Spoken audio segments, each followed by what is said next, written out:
One, two, three.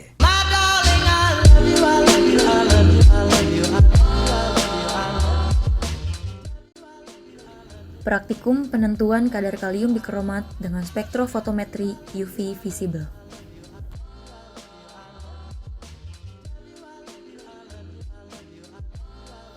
Tujuan praktikum ini adalah menentukan konsentrasi larutan sampel yang mengandung kalium bikromat atau K2Cr2O7 dengan menggunakan kurva kalibrasi spektrofotometer sinar UV dan sinar tampak.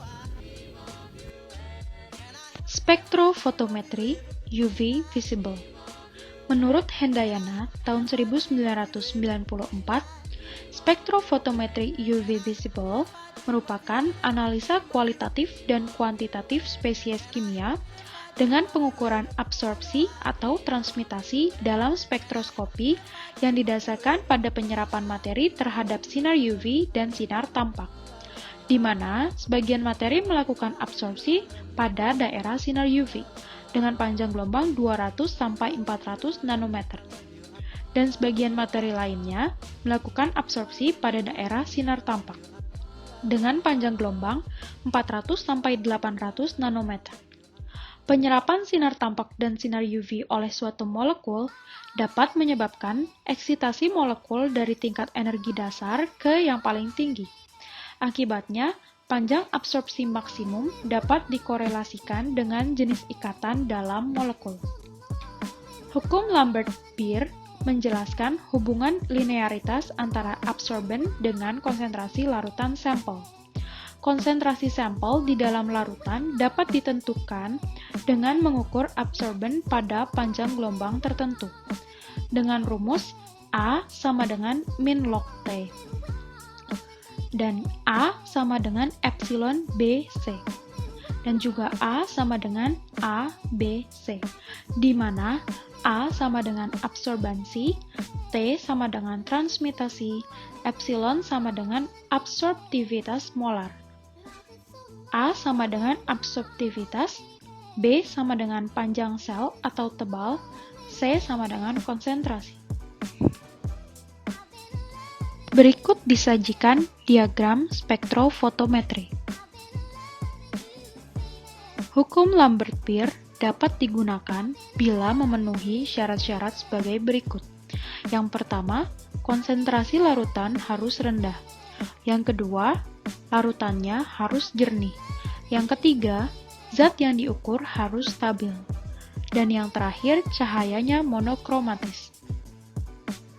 Terdapat beberapa jenis faktor pengaruh absorbansi, yaitu jenis pelarut, pH larutan, suhu, konsentrasi elektrolit yang tinggi, dan adanya zat pengganggu. Dalam setiap analisa kuantitatif menggunakan spektrofotometri UV visible, perlu dilakukan langkah-langkah utama, yaitu pembentukan warna untuk pengukuran sinar tampak, penentuan panjang gelombang maksimum, dan pembuatan kurva kalibrasi dari deret larutan standar. Berikut disajikan contoh kurva kalibrasi. Selanjutnya adalah bahan. Yang pertama ada kalium bikromat yang memiliki sifat kimia zat pengoksidasi yang kuat, stabil dan dapat diperoleh dalam bentuk murni, mudah mengoksidasi ion hibrida jika konsentrasi HCl kurang dari 0,02 molar. Sifat fisik, berat molekul sebesar 294,21 gram per mol, massa jenis 2,69 kg per liter, titik didih 80 derajat Celcius, titik lebur 3,98 derajat Celcius, dan memiliki warna jingga.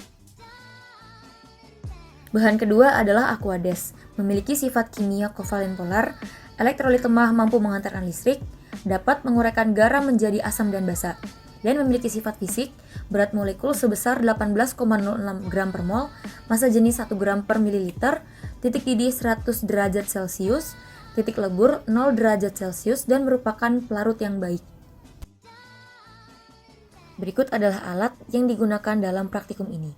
Yang pertama ada spektrofotometer, botol semprot, labu ukur, pipet tetes, gelas ukur, gelas beaker, kuvet, dan pipet volume. Cara percobaan. Langkah pertama yang dilakukan adalah menimbang kalium dikromat.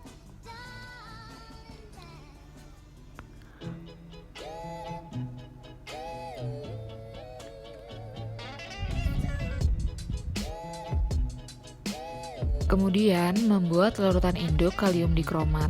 Kalium dikromat yang sudah ditimbang dituang ke dalam gelas beker.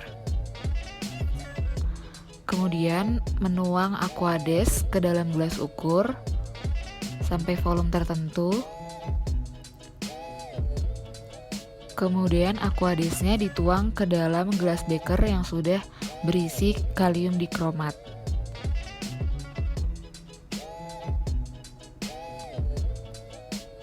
Lalu campuran tadi diaduk agar homogen.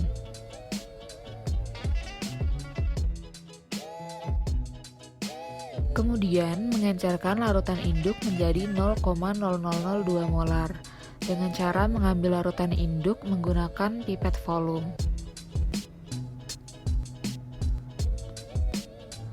Lalu dituangkan ke dalam labu ukur.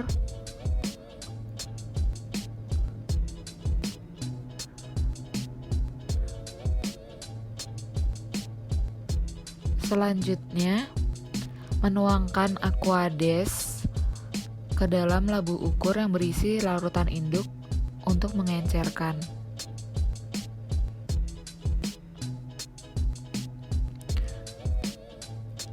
Lalu menutup labu ukur dan mengocoknya hingga homogen. Langkah selanjutnya mengencerkan larutan induk menjadi 0,0005 molar. Sama seperti step sebelumnya, yaitu dengan cara mengambil larutan induk menggunakan pipet volume.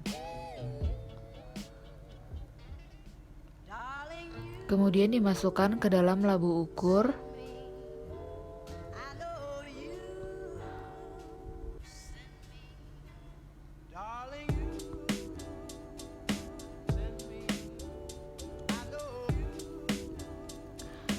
Lalu mengukur aquades untuk mencairkan larutan induk.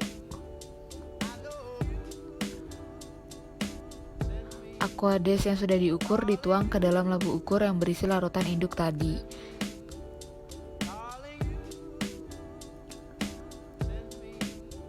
Kemudian mengencerkan larutan induk menjadi 0,0008 molar. Dengan cara yang sama, yaitu mengukur larutan induk menggunakan pipet volume. Lalu larutan induk di dalam pipet volume tadi dituang ke labu ukur.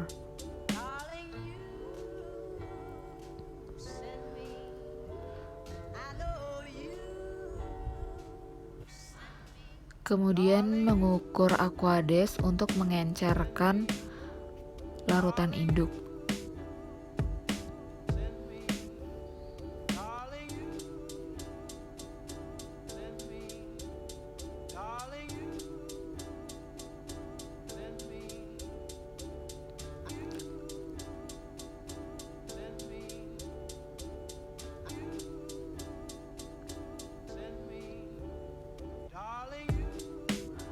Kemudian larutan induk yang di dalam labu ukur dikocok hingga homogen.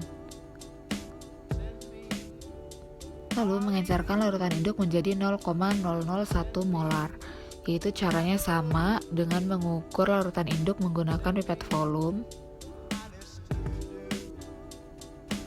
Kemudian dituang ke dalam labu ukur yang lain.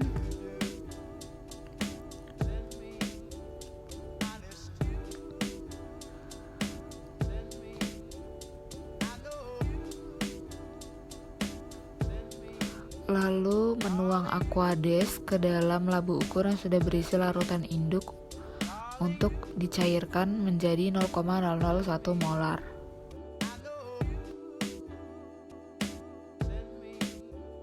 Step selanjutnya menyalakan spektrofotometer dengan memilih panjang gelombang 440 nanometer.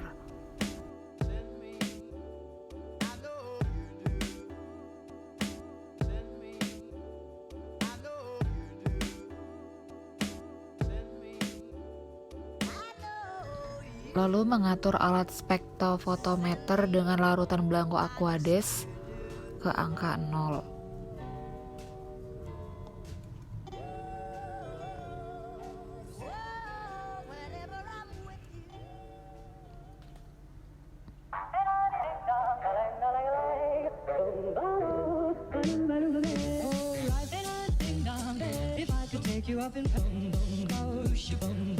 Memasukkan larutan kalium dikromat 0,0002 molar yang telah dibuat tadi ke dalam kuvet sampai pada antara batas bawah dan batas atas.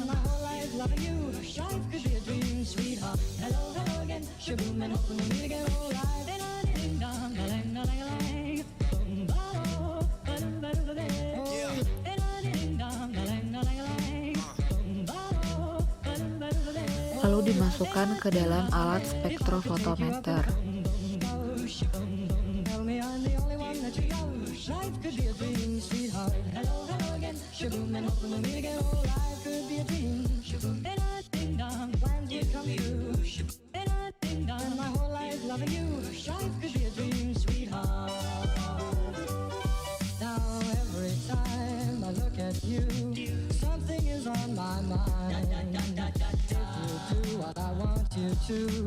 Mencuci kuvet dengan Aquades.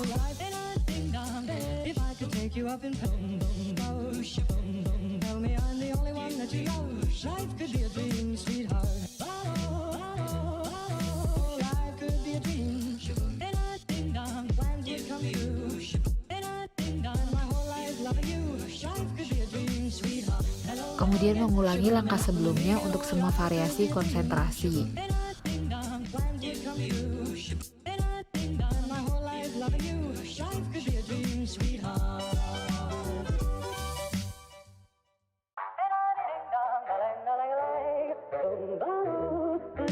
Kemudian mengulangi langkah sebelumnya dengan mengganti larutan kalium dikromat dengan 3 larutan sampel. Memasukkan larutan sampel ke dalam alat spektrofotometer. Berikut ini data absorbansi sampel dan berikut ini data absorbansi dari kalium dikromat.